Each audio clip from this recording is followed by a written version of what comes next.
नमस्कार। मैं doctor Bimal Mehra, director Astrolens, a premier institute of astrological sciences and research centre, Amritsar, Punjab,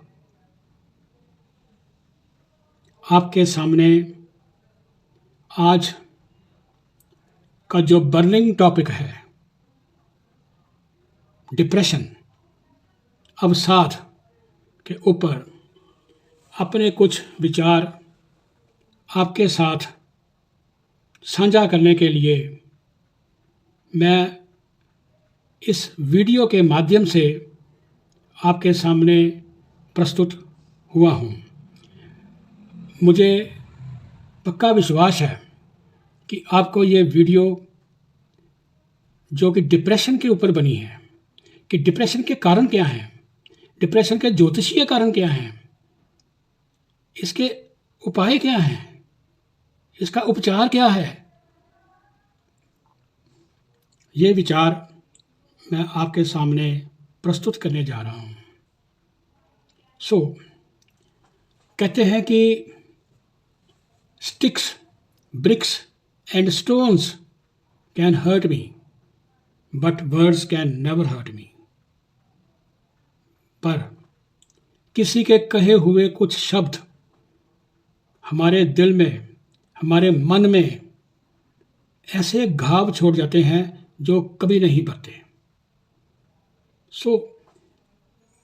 किसी के शरीर के ऊपर जो घाव लग जाए वो तो भर जाता है, लेकिन मन का घाव कभी कभी नहीं भरता। यही जो मन का घाव है वो मानसिक तनाव के तौर पर हमारे शरीर को तंग करता है।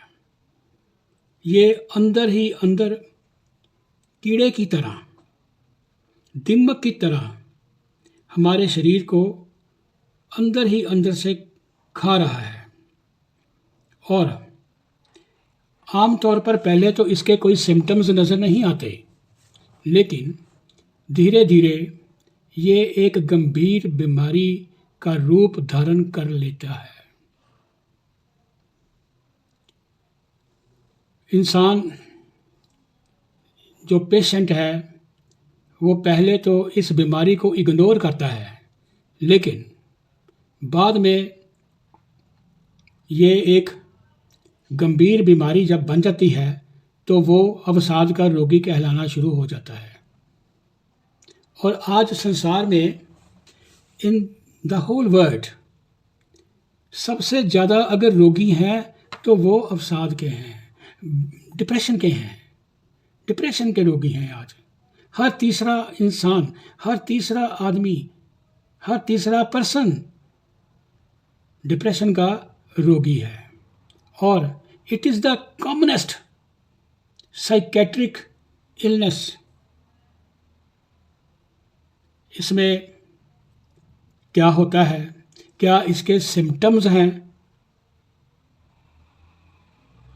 तो सबसे पहला एक सिम्टम ये है कि सैडनेस ऑफ मूड। इसमें मूड स्विंग्स बहुत होते हैं। सैडनेस ऑफ मूड, आदमी बहुत ही उदास होता है। देन नेक्स्ट है इसका लॉस ऑफ इंटरेस्ट। आदमी जो रोगी है उसको किसी काम में कोई दिलचस्पी नज़र नहीं आती, वो किसी काम में कोई भी दिलचस्पी नहीं लेता, किसी काम को वो ध्यान से नहीं सुनता, ना पढ़ता, ना वो करता है। इसको कहते हैं लॉस ऑफ इंटरेस्ट। नेक्स्ट, अगर कुछ उनको समझाने की कोशिश करते हैं तो उनका जो बिहेवियर है वो एजिटेटेड हो जाता है, agitated behaviour. Then excessive guilt, worthlessness, helplessness. इंसान जब उसका एजिटेटेड बिहेवियर होता है, उसका लॉस ऑफ इंटरेस्ट होता है, उसमें मूड स्विंग्स हो रहे हैं, उसकी सैडनेस ऑफ मूड है, तो वो ये सोचता है कि मैं किसी के लिए नहीं रहा, हेल्पलेस हूँ, कोई मदद किसी की ना कर सकता हूँ, ना कुछ दे सकता हूँ, वर्थलेसनेस, मेरी कोई वर्थ नहीं है। एंड इसके बाद उसका जो एनर्जी लेवल है वो भी वीक हो जाता है, लेवल ऑफ एनर्जी उसका कम हो जाता है। इसके बाद फिर क्या होगा? Physical weakness. वो दिनों दिन, दिन के बाद दिन, प्रतिदिन वो इंसान वीक होता जा रहा है। देखने में तो उसको कुछ भी नहीं है, लेकिन अंदर अंदर वो वीकनेस उसको फील होती है। उसे कहते हैं फिजिकल वीकनेस, फटीग, थका थका, सारा दिन थका थका रहता है वो। सुबह उठे तब भी थकावट है, रात पड़ी तब भी थकावट है, तो थका थका थका थका रहता है वो। थकावट तंग करती है उसको। इसके बाद पुअर कंसंट्रेशन, अच्छे काम के लिए, बुरे काम के लिए, भले काम के लिए, अपने काम के लिए, दूसरे के काम के लिए वो अपनी कंसंट्रेशन खो देता है। वो किसी काम के ऊपर प्रॉपरली कंसंट्रेट नहीं कर पाता। देन उसकी कंसंट्रेशन में चेंजेस आने शुरू हो जाते हैं, चेंजेस इन कंसंट्रेशन। तो अगला सिम्टम है एपिटाइट। कभी उसकी भूख बढ़ जाती है, कभी उसकी भूख कम हो जाती है। अगर उसकी भूख बढ़ जाती है तो वो ओवरवेट हो जाता है, अगर उसकी भूख कम हो जाती है तो वो कमज़ोर हो जाता है। इसके बाद सैडनेस, मेलैंकली, उदासी। फिर स्लीप एबनॉर्मेलिटीज, नींद का प्रॉपरली ना आना। दिन के 12 बजे उठे हैं तब भी थके हैं, नींद नहीं आ रही, नींद कहाँ जाके सो गई ये कुछ नहीं पता चलता उनको नींद नहीं आती। Sleep abnormalities. मेरे पास कई लोग ऐसी मेरी सलाह लेने आते हैं कि मुझे नींद नहीं आ रही, मैं 2-3 महीने से सो नहीं रहा, मुझे प्रॉपरली नींद नहीं आती, मैं क्या करूं? तो ये डिप्रेशन का एक कारण है। इसके बाद जब गंभीर सैडनेस, गंभीर लॉस ऑफ इंटरेस्ट, गंभीर agitated behaviour, then physical weakness, fatigue, ये सारे जब इकट्ठे हो जाते हैं तो फिर जातक के अंदर सुसाइडल टेंडेंसीज आनी शुरू हो जाती हैं। सुसाइडल टेंडेंसीज, क्या लेना जी कर, क्या पड़ा है इस जीने में, इसके लिए तो अच्छा है कि अपने आप को ख़त्म करो। और in other cases without any reason depression आ जाता है। तो इसके 2 कॉजेज़ हैं। नंबर 1 तो बायोलॉजिकल कॉज है। वो क्या है कि समटाइम्स हमारे बॉडी में एक्स्ट्रा और अननेसेसरी केमिकल्स, एसिड्स बनने शुरू हो जाते हैं जो हमें डिप्रेशन की ओर ले जाते हैं। तो दूसरा कारण है साइकोलॉजिकल कॉज, कि हमारे बॉडी में, हमारे दिमाग में ऐसी हमारी साइकोलॉजी बन जाती है कि हम डिप्रेशन में चले जाते हैं। माइंडसेट, आदमी का जो माइंडसेट है वो ठीक नहीं है।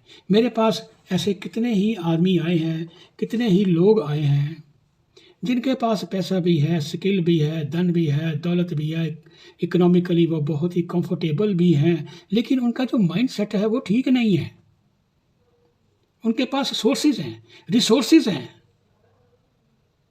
स्किलफुल हैं, अच्छे काम करने की उनमें एक स्किल है,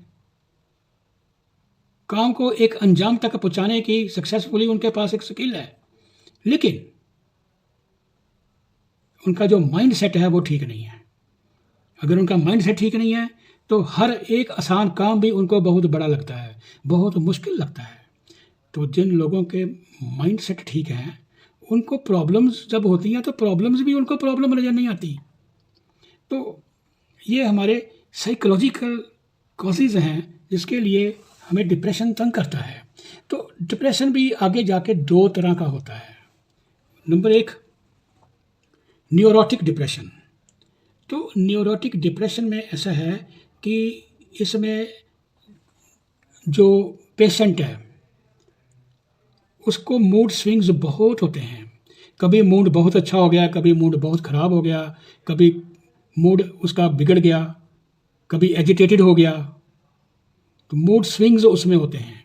तो ये लोग, ऐसा होता है कि आम तौर पर ये लोग डरे डरे रहते हैं।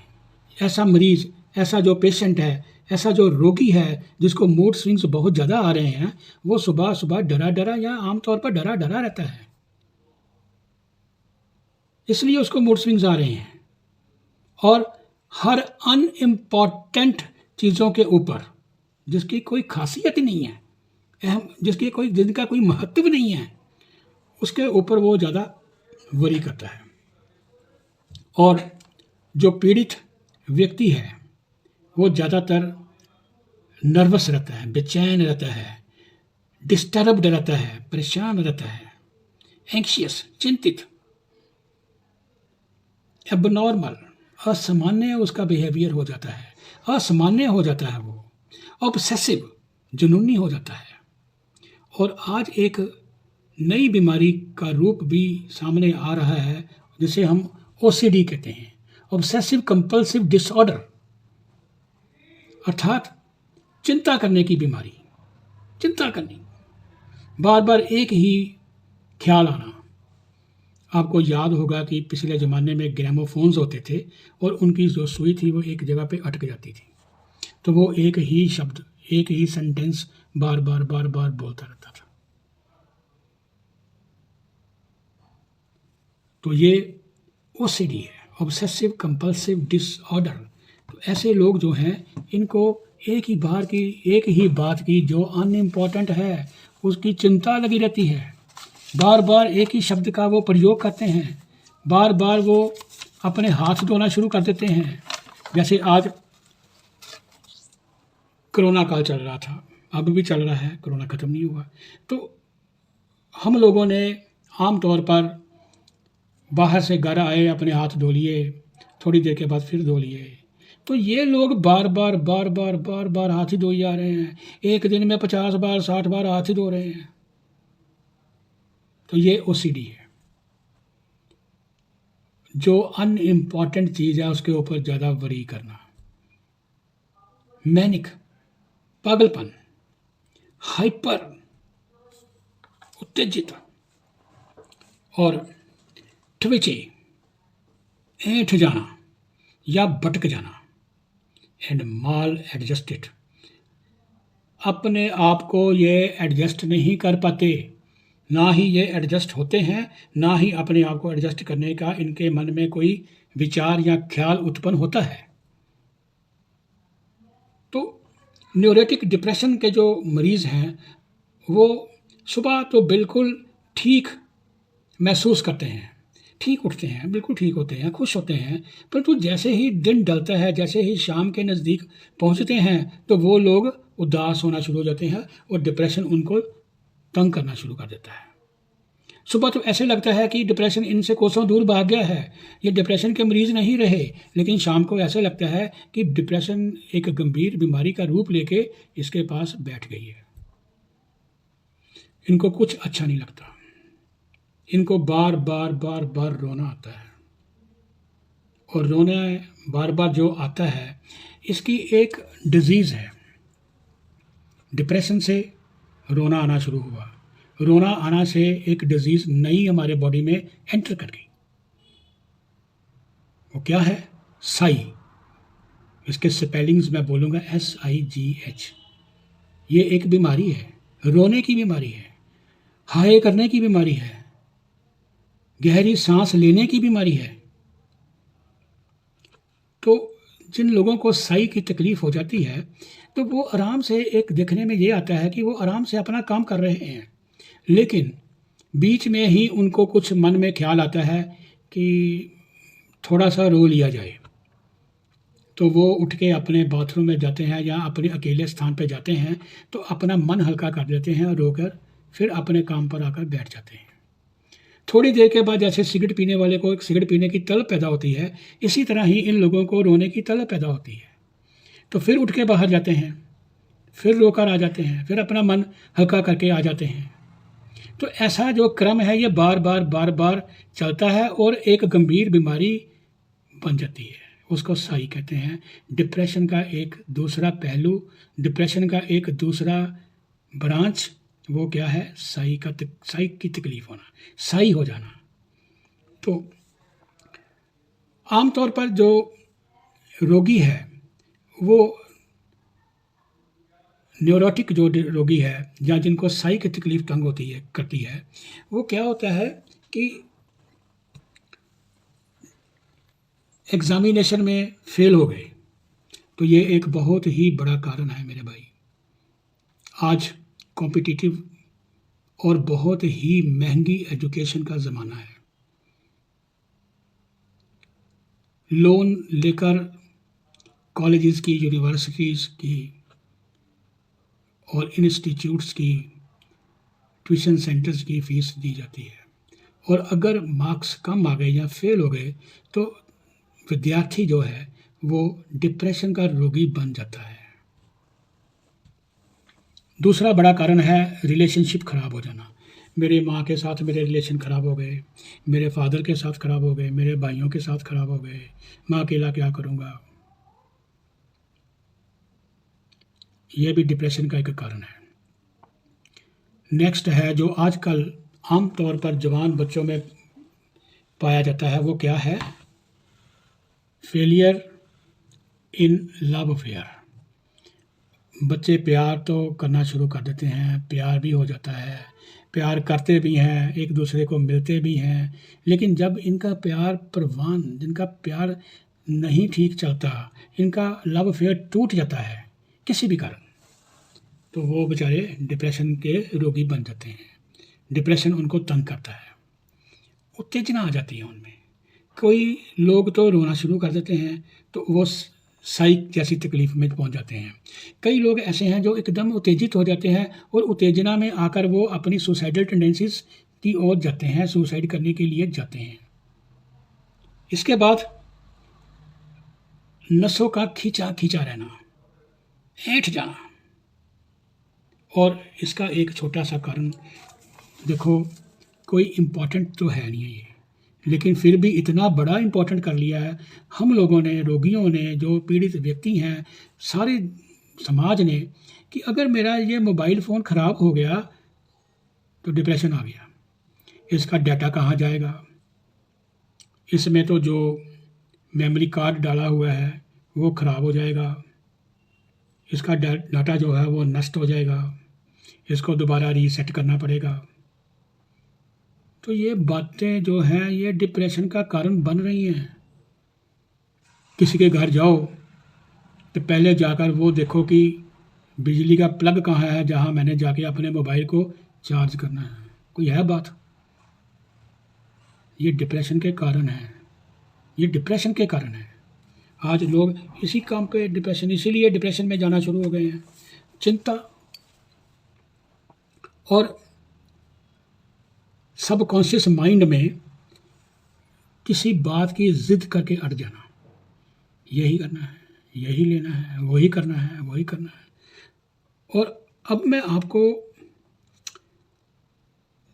डिप्रेशन का जो दूसरा लक्षण है, तो पहले मैंने बताया आपको न्यूरोटिक डिप्रेशन, अब जो नेक्स्ट बताने जा रहा हूँ वो क्या है? Psychotic depression.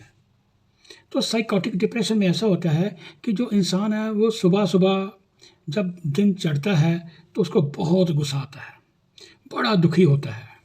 सुबह उठते ही उसको डिप्रेशन होना शुरू हो जाता है, नींद नहीं आती, रात को वो अच्छी तरह सो नहीं पाया, अब नींद नहीं आई, और सुबह सुबह उठे हैं तो गुस्सा चढ़ गया है, डिप्रेशन आ गया है और दुखी होना शुरू हो गए। और सूर्य उदय से 1-1.5 घंटा पहले उठ जाते हैं वो, सूर्य उदय होने से। क्यों? हमारे ज्योतिष में ये बताया गया है कि सूर्य उदय से 1-1.5 घंटा जो पहले का टाइम है वो केतु के कंट्रोल में है। अगर किसी की कुंडली में केतु और मंगल और 6ठे और 11वें घर के जो स्वामी हैं, they are called injury giving planets. कौन कौन? मंगल, केतु, छठे घर का स्वामी और 11th हाउस का स्वामी, जिसे हम fulfilment of all kinds of desires का हाउस भी कहते हैं। तो वो भी इंजरी गिविंग प्लैनेट है, प्रोवाइडेड उसको कोई शुभ प्लैनेट ना देखता हो, वो किसी शुभ प्लैनेट के साथ विराजमान ना हो, वो आइसोलेट होना चाहिए।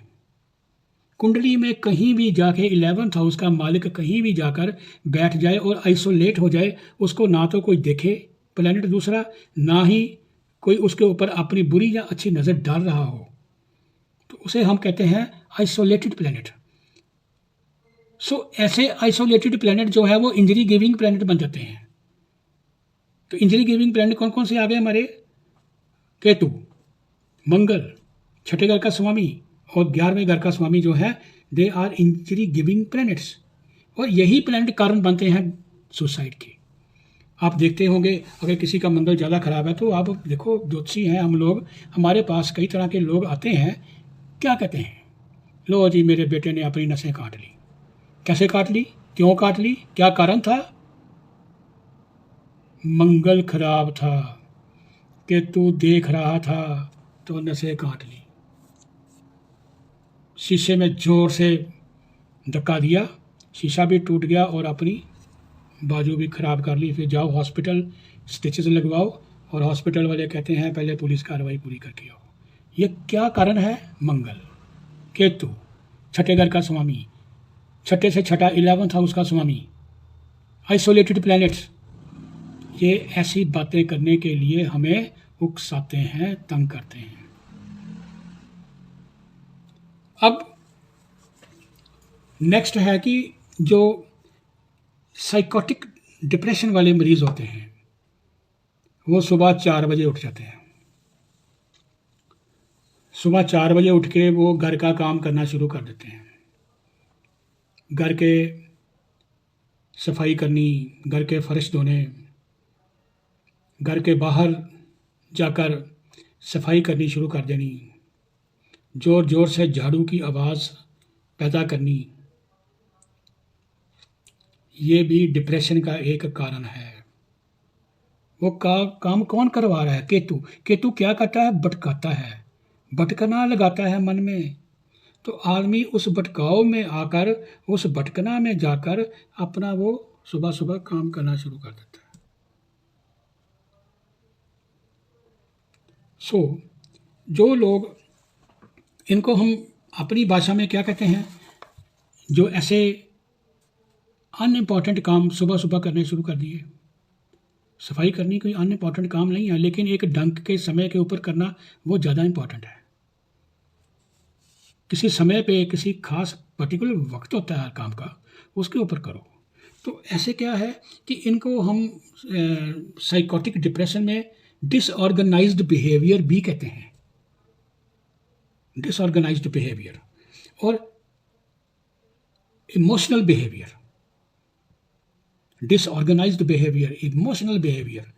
तो जिनका डिसऑर्गेनाइज्ड बिहेवियर है, क्या डिसऑर्गेनाइज तो हो ही गया कि सुबह 4 बजे उठे, लोगों को भी तंग किया, खुद भी तंग होना शुरू हो गए। ठीक है, डिसऑर्गेनाइज्ड बिहेवियर। सो इनमें अगर कोई इनको कुछ कहता है कि ये क्या कर रहे हो, तो ये एजिटेटेड हो जाती हैं। इनमें हॉस्टिलिटी आ जाती है। हॉस्टिलिटी, सबको अपना शत्रु समझना शुरू कर देते हैं।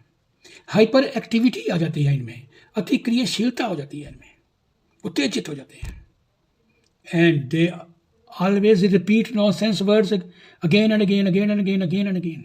Repetition of nonsense words, restlessness, self harm. वही जो मैंने बताया कि शीशे के ऊपर अपना बाजू मारी और अपने आप को भी ख़त्म किया, शीशे को भी ख़त्म किया, और अपनी जो बाजू है वो भी ख़राब कर ली, वो भी इंजर्ड कर ली, उसके ऊपर भी बड़ा गहरा घाव लगा दिया। सो आइसोलेटेड प्लैनेट्स जो है ये ऐसा ही काम करके देते हैं हमें। क्या? Reputation of nonsense words. So जो आइसोलेटेड प्लैनेट है, आइसोलेटेड प्लैनेट कब कैसे होते हैं? अगर छठे, 8वें और 12वें घर में कोई अकेले अकेले प्लैनेट बैठे हों।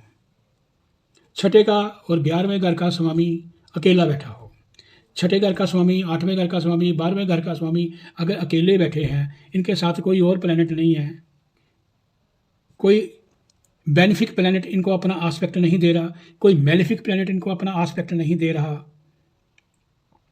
या इनका आस्पेक्ट किसी के ऊपर नहीं जा रहा, तो they are called isolated planet, जो अकेले बैठे हैं। तो इस आइसोलेशन में आकर भी लोग नॉनसेंस वर्ड्स की रेपुटेशन करनी शुरू कर देते हैं, और समटाइम्स इनको फिट्स ऑफ एंगर, गुस्से में ये पागल हो जाते हैं, और they have always false belief of superiority complex. इनमें बहुत ही बुद्धिमान होने का, बहुत ही अमीर होने का एक फॉल्स बिलीफ होता है, सुपीरियरिटी कॉम्प्लेक्स का। और आगे क्या है कि ऐसे ही लोग हमारे पास आ जाते हैं कि लो जी, हमें तो नींद नहीं आ रही, हम क्या करें, क्या कारण है। तो मैं आपको एक ज्योतिषीय कारण बताने जा रहा हूँ नींद ना आने का। अगर चौथा और 12वां घर एफ्लिक्शन में आ जाए, या इनका कुछ रिलेशन बना हुआ हो और बुरे घरों से दृष्ट हो, तो नींद नहीं आती।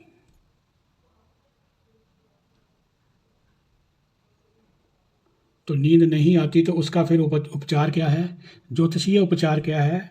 ये हमारा पक्का माना हुआ उपचार है कि आप जो जातक जिसको नींद नहीं आती, जिस वक़्त वो ये फील करे कि उसको नींद नहीं आ रही, वो हनुमान चालीसा का पाठ करना शुरू कर दे।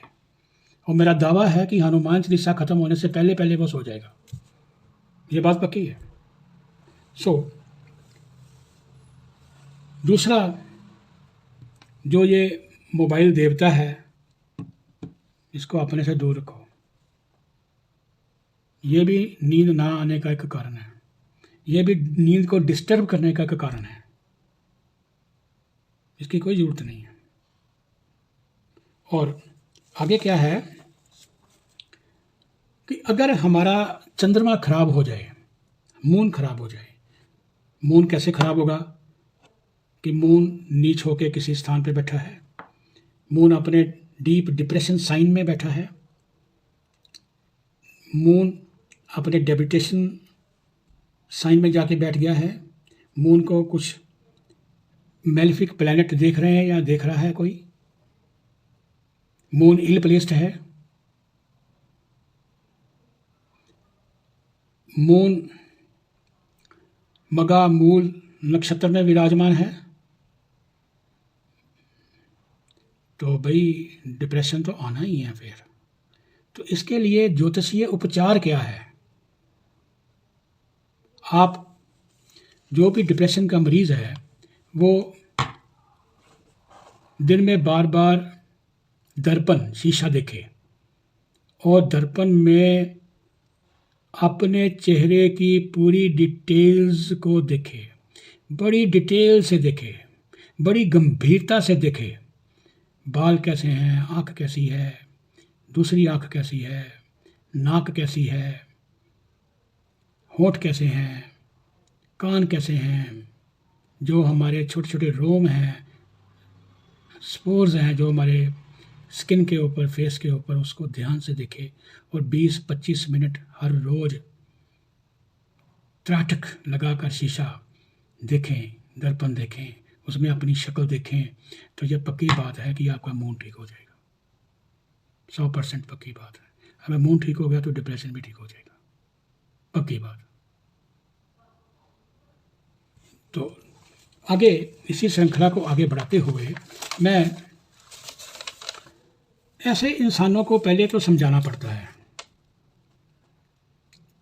लेकिन यू नो कि जो डिप्रेशन का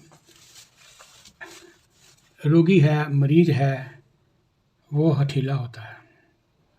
हठीले को समझाना बहुत ही मुश्किल है, हठीले को समझाना आसान काम नहीं है। जो बात हमने बोलनी है, उसको समझानी है, वो कहो और देखो कि हमारा हमारी बात कही हुई का उसके ऊपर रिएक्शन क्या है, तो वो एकदम तो वो मानेगा नहीं। तो ऐसे में क्या करे,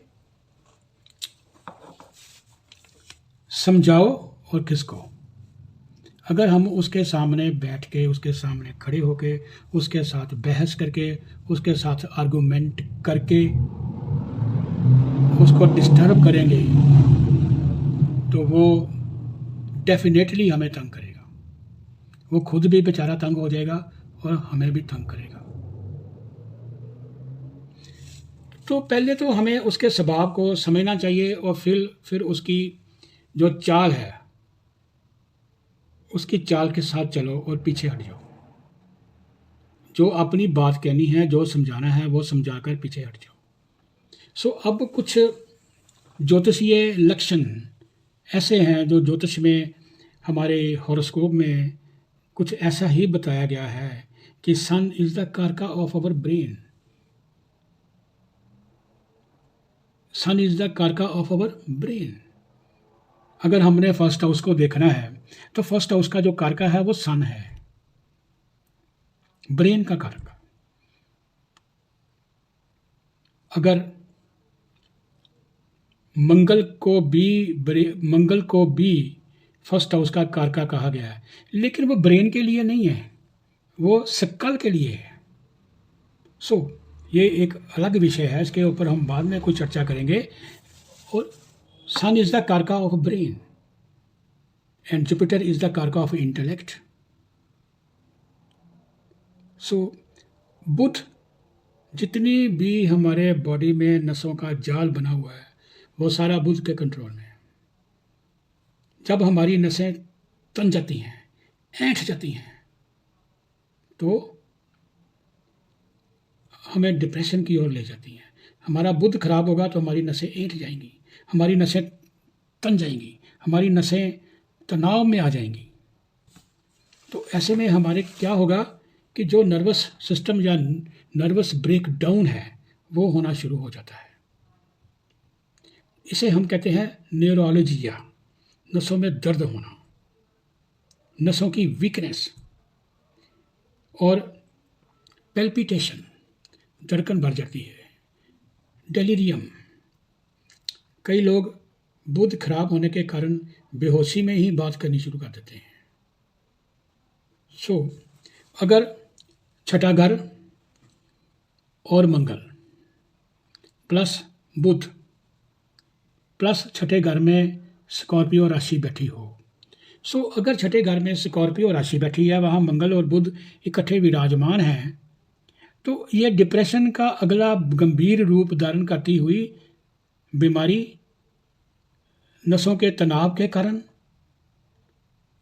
नसों के ऐंठ जाने के कारण और सीवियर हेडेक होने के कारण, बार बार सोचने के कारण कभी कभी एपिलेप्सी का रूप धारण कर लेती है, मिर्गी आनी शुरू हो जाती है, मिर्गी का दौरा पड़ना शुरू हो जाता है। सो बुध देखने में तो हम इसको कहते हैं it is inferior planet, inner planet, weak planet, but Budh सबसे ज़्यादा खतरनाक प्लैनेट है so far as depression is concerned. Moon is also the significator of mood, mind. Moon जो है वो हमारे माइंड का, हमारे मन का सिग्निफिकेटर है, कारका है। And most important thing is Saturn gives wind pressure in nervous system. तो नर्वस सिस्टम में अगर विंड प्रेशर हो जाएगा तो इंसान को सिजोफ्रेनिया होना शुरू हो जाएगा, मैनिक हो जाएगा। सो जो इंसान डिप्रेशन का शिकार होता है उसको मून तंग करता है। मून का खराब होने का मतलब कि मून को कोई बुरा प्लैनेट राहु, मंगल, शनि, केतु जैसे देख रहे हो, मून इल प्लेस्ड हो, मून जो है अपने डिप्रेशन साइन में हो, यानी डेबिटेशन साइन में हो, नीच का हो, तो फिर मून भी इसी का ही कारका है, डिप्रेशन का। तो depression is mental inefficiency which is seen from the moon and Mercury in fifth house.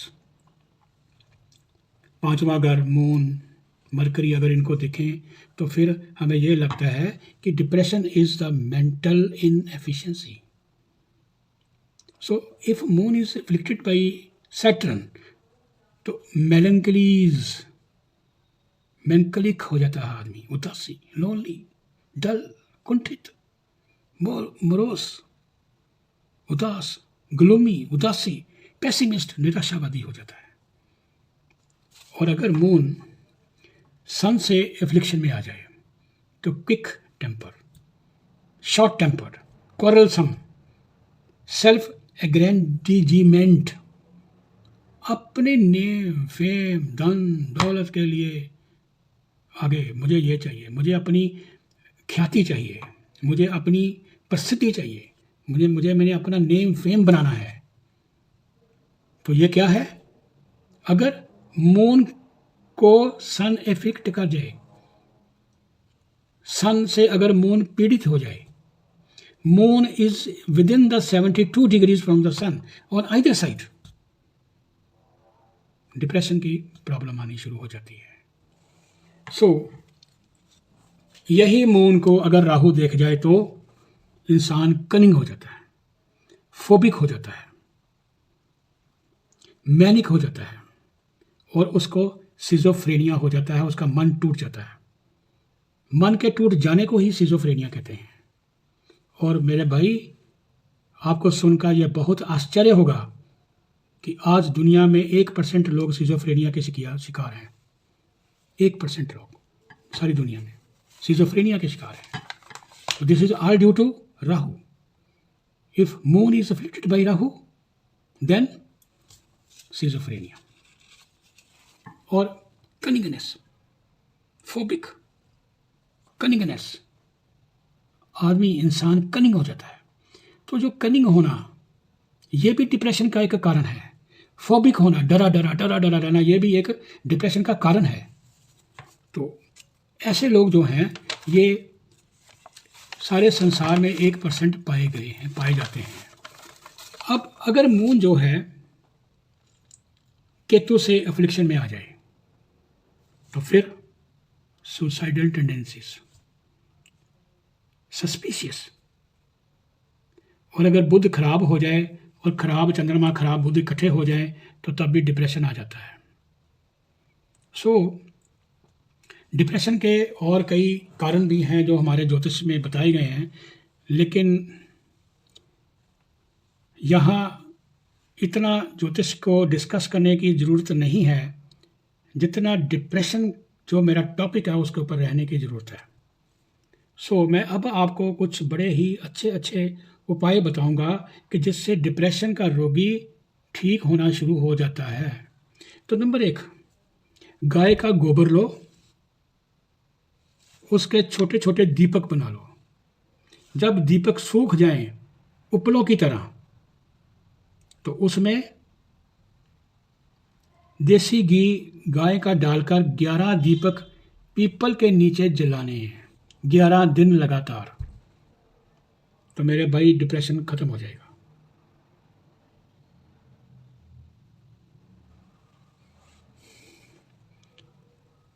दूसरा, पान के पत्ते के ऊपर गुलाब की पंखुड़ियाँ और मिठाई और एक ग्रीन इलायची रखकर दुर्गा माँ के मंदिर जाकर चढ़ा दो. बड़ी श्रद्धा के साथ वहाँ जाकर दुर्गा चालीसा का पाठ करो, डिप्रेशन खत्म हो जाएगा. तीसरा, गुड़ जगरी, गुड़ जो है गजरी, उसके हमने शिवलिंग बनाने हैं. तो गुड़ के शिवलिंग बनाकर आपने देखा होगा कि कई लोग ऐसे भी हैं जो मिट्टी का शिवलिंग बनाकर भगवान भोले शंकर की पूजा कर लेते हैं. तो हमने गुड़ के शिवलिंग बनाने हैं और भगवान शंकर की पूजा करनी है. शिवलिंग का अभिषेक करना है दूध के साथ दही के साथ, काले तिल के साथ, अदरक के साथ और गंगा जल के साथ, जैसे भी सारी एक क्रिया होती है शिव जी का अभिषेक करने की, तो उनका वो अभिषेक करो। उसके बाद जो भी ये सारा सामान इकट्ठा होता है वो गाय को डाल दो। तो ये काम आपने सोमवार के दिन करना है, तो डिप्रेशन दूर हो जाएगा। मैं आपका ज़्यादा समय ना लेता हुआ आपसे ये निवेदन करता हूँ कि आप मेरी इस वीडियो को लाइक करें, शेयर करें और सब्सक्राइब करें, ताकि दूसरे सभी लोगों को जो ये मेरे वीडियो को देखें उनको कुछ फ़ायदा हो जाए। और यही उनको, अगर उनको कुछ फ़ायदा होता है तो मैं ये समझूंगा कि मेरी वीडियो बनाने का जो ये काम है वो सफल हो गया, किसी को इसका फ़ायदा पहुंचा, लाभ पहुंचा। और मेरी यही आपसे कामना है कि आगे इस वीडियो को जल्दी से जल्दी शेयर करें। अब मैं आपसे आज्ञा चाहता हूँ और अपनी वाणी को विराम करता हूँ। नमस्कार।